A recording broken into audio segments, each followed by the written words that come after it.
And thank you for calling a hearing today on this draft legislation, Innovative Approaches to Technology Transfer Act of 2013. I'm glad that this subcommittee has taken a serious look at the issue of facilitating the creation of successful, profitable, and sustainable small businesses from the discoveries of our research and development enterprise.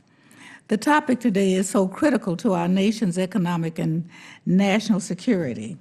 As we continue our efforts to keep our economy on the path of recovery, it is more important than ever that we recommit ourselves to innovation in the United States. As the President remarked 2 years ago in his State of the Union address, we need to out-innovate, out-educate, and out-build the rest of the world. Our universities and federal labs are the foundation that America's future will be built upon. We have world-class scientists and engineers engaged in cutting-edge research that can change the world. We must examine how to translate and transition this research out of the lab into the marketplace. Our innovation model has been the gold standard for many years, and nations around the world have been adopting it. However, we are all very aware that our competitors are multiplying their investments in not only R&D and STEM education, but also in commercialization activities. The United States cannot afford to be left behind.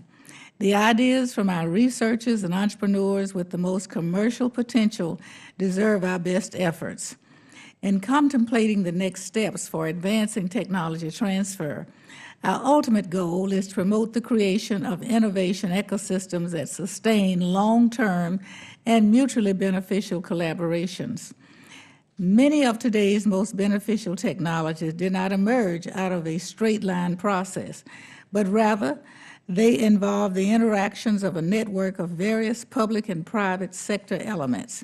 While we understand that university culture and business culture are separate and unique entities, we need to learn more about innovative approaches and collaborations that can accelerate technology transfer of federally funded research.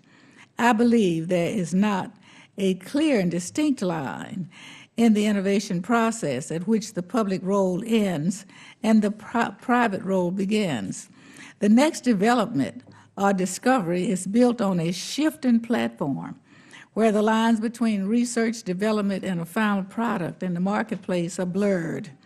The feedback is critical and cannot continue without consistent support for the people and the institutions that make up the innovation ecosystems.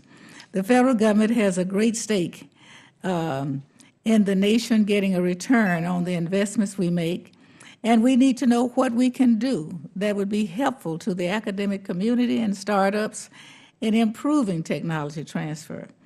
The draft legislation we are considering this afternoon has the potential to improve technology transfer, and I hope that the final version can reflect good ideas from both sides of the aisle. I'd like to add my thanks to the witnesses for being here today and for providing us with their recommendations on how to make this bill better. I'm looking forward to working with my colleagues to move legislation that addresses this important issue. Thank you, Mr. Chairman. I yield back the balance of my time.